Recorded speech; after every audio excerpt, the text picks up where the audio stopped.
time. HH Boilers. Time for clowns.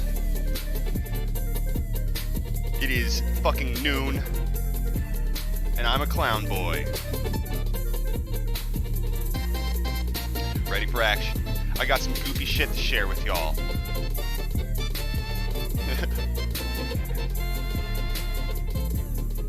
There might be feet involved.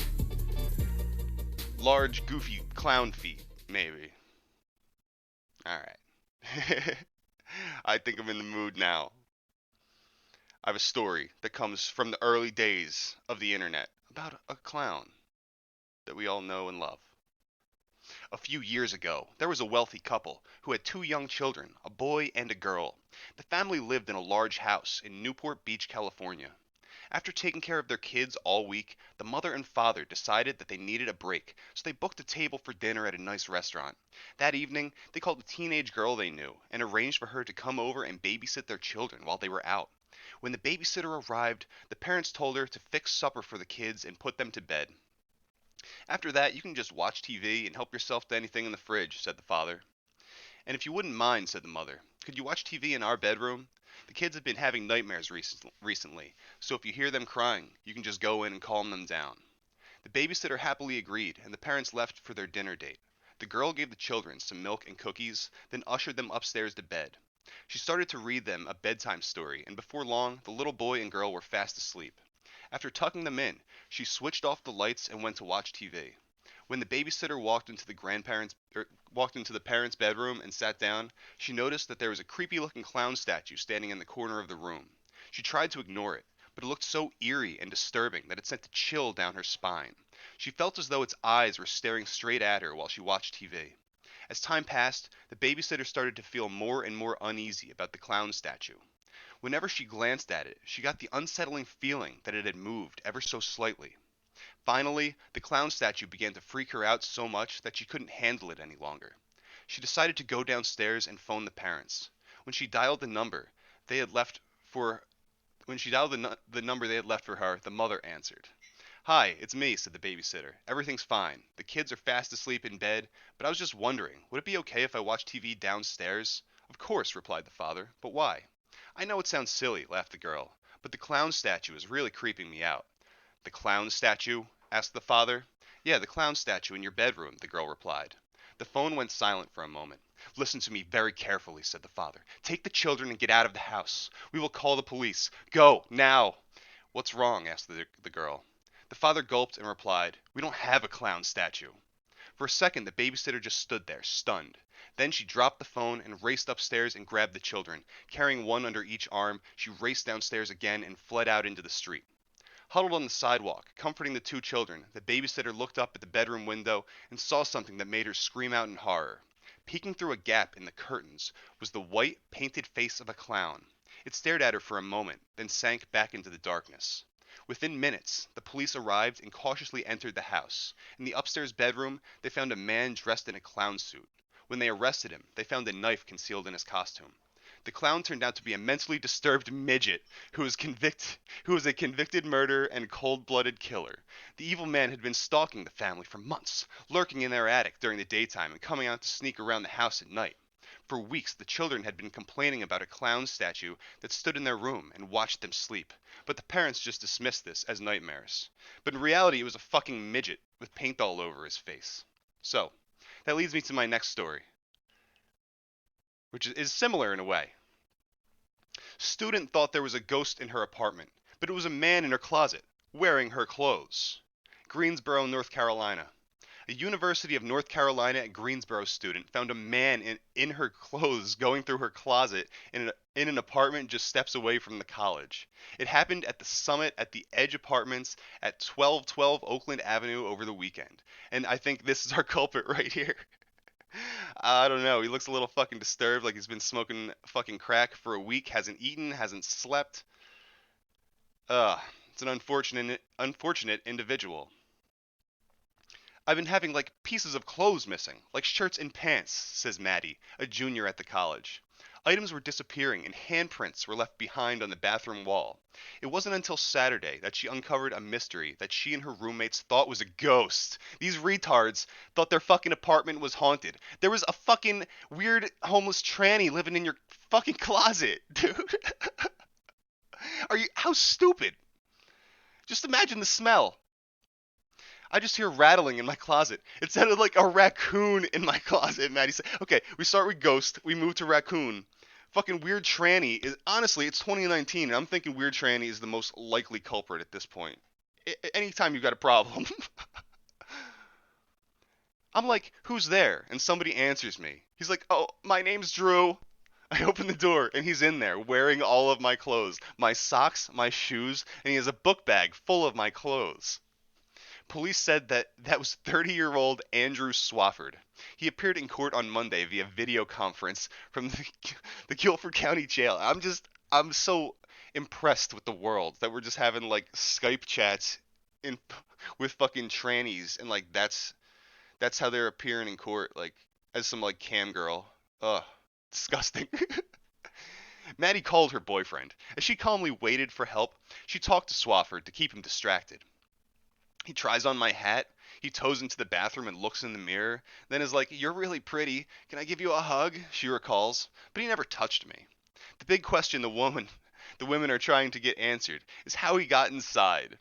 They said their doors are always locked and they did not see any damage to them. But what really scares the women is that this is not the first time strange men have been inside their apartment. There was two guys in the living room, Maddie said.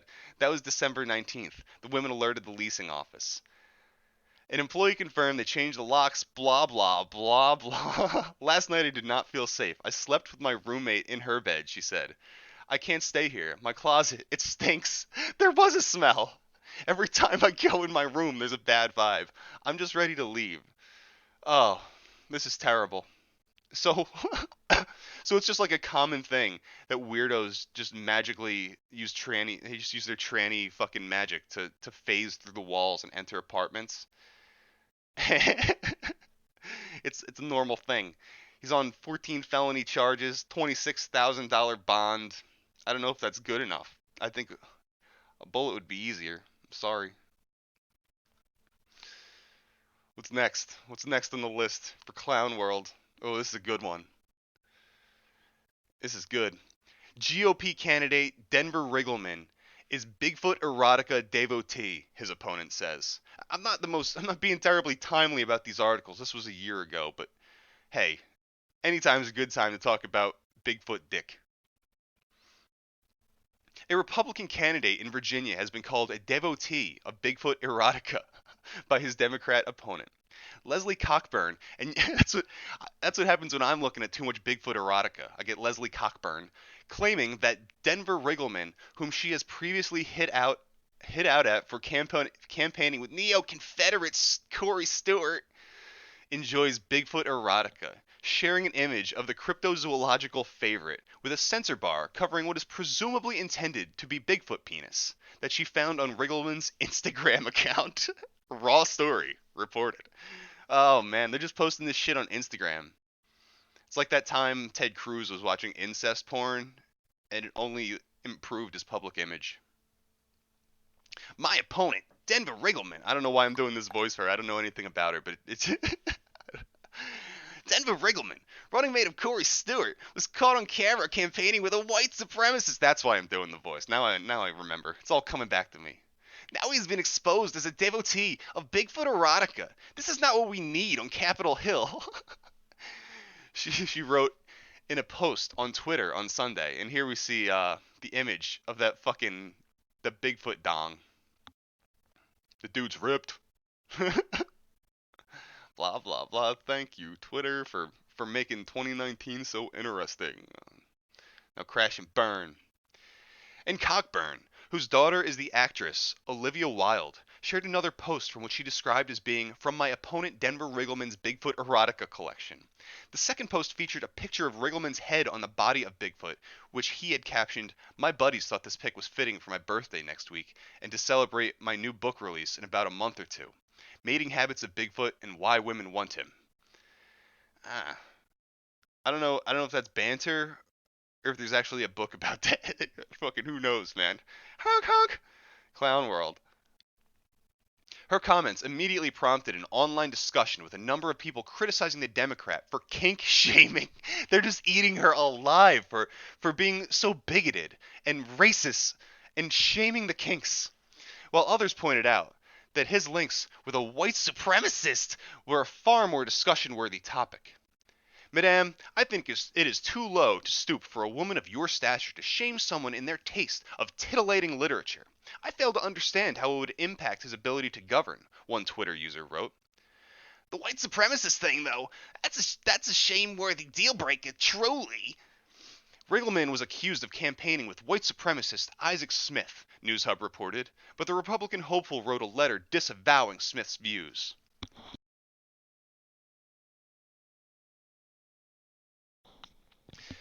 I condemn this rally. I condemn the khaki-wearing white supremacists who attended the rally last year.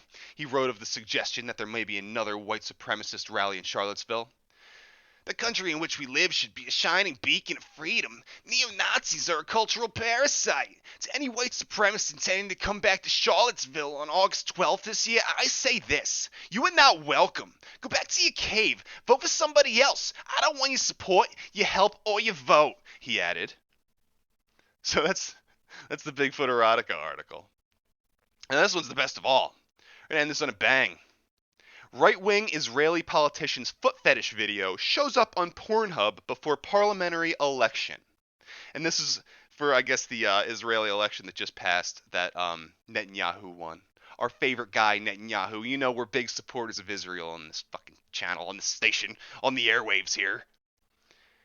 A right-wing politician running in Israel's general election is reaching a whole new and unexpected audience after a video of him engaging in a bizarre foot-tickling interview appeared on Pornhub's gay category. Leader of the Zehut Party, Moshe Feinglin, appeared on a Ynet web series interview on Saturday in which he engaged in mutual barefoot slaps. What the fuck is that? And massages with the host Dudu Bachna, what a fucking name, who usually attempts to make his political guests laugh and get embarrassed. The pair downed liquor before slapping and massaging each other's feet, and Bachner even bit Fenglin's foot before they engaged in a slow dance. I'm sorry I have to do this to you. I am so sorry. Let's get into it. We're doing this. Oh god,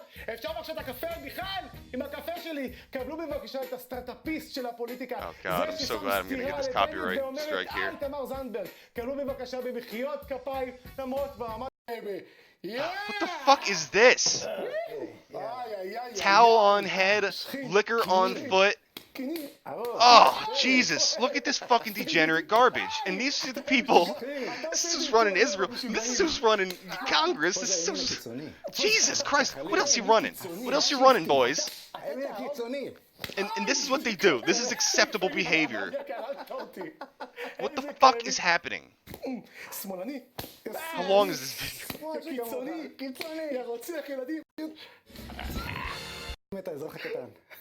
Welcome to fucking kosher Pornhub, everybody. What the fuck?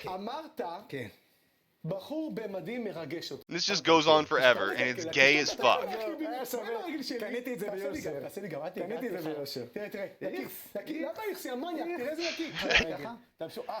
Oh, okay. I think we've seen enough. Look at the look in that guy's face. He's so excited to be a part of this. He's so excited to fucking touch those dirty feet, to slap them like they've been fucking bad.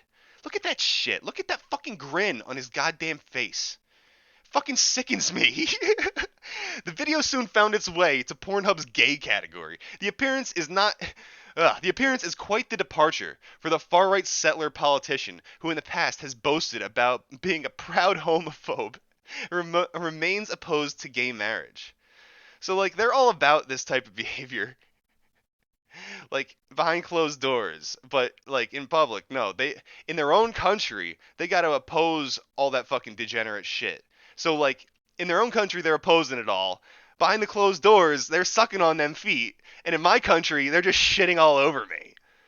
Ah, man.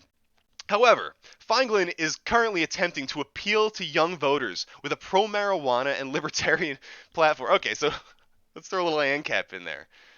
Zehut is expected to win between 5 and 7 seats in the I can't say these fucking Hebrew words in the Knesset in the April 9th elections, making the party a likely member of the next government coalition. Feingold himself is a settler and wants Israel to annex West Bank settlements from Palestinian territory. So, of course, I think they were all in favor of that. All these fucking guys were into that shit. His support for settlements is at odds, though, with his libertarian belief of minimizing government involvement in people's lives. For me, but not for thee, as settlements rely heavily on government support. He also wants to end the Oslo Accords, have Israel apply its full sovereignty over all parts of Israel and Palestine, and financially incentivize Palestinians to leave the fucking country, guys. Claiming the only non-Jews who will remain in Jerusalem are those who will accept the sovereignty of Israel. What is this fucking Game of Thrones? Bend the knee. Feingold also wishes to rebuild a third Jewish temple on Temple Mount, or noble sanctuary in Jerusalem, which Muslims consider their most holy site, and where the Al-Aqsa Mosque and Dome of the Rock stand, because it's the lands of the Jewish people. So I'm glad he's not in favor of fucking government interference until he just wants total fucking government sovereignty over the entire fucking desert shithole. Back to this retard. I don't know which of these fucking guys it is. Probably this guy. Probably the old guy. Look at these fucking degenerates. Look at this garbage. These are the people running Israel. This is clown world. It all makes me very fucking sick. So, thanks for watching. I'm sorry you had to see this. Honk honk, brothers.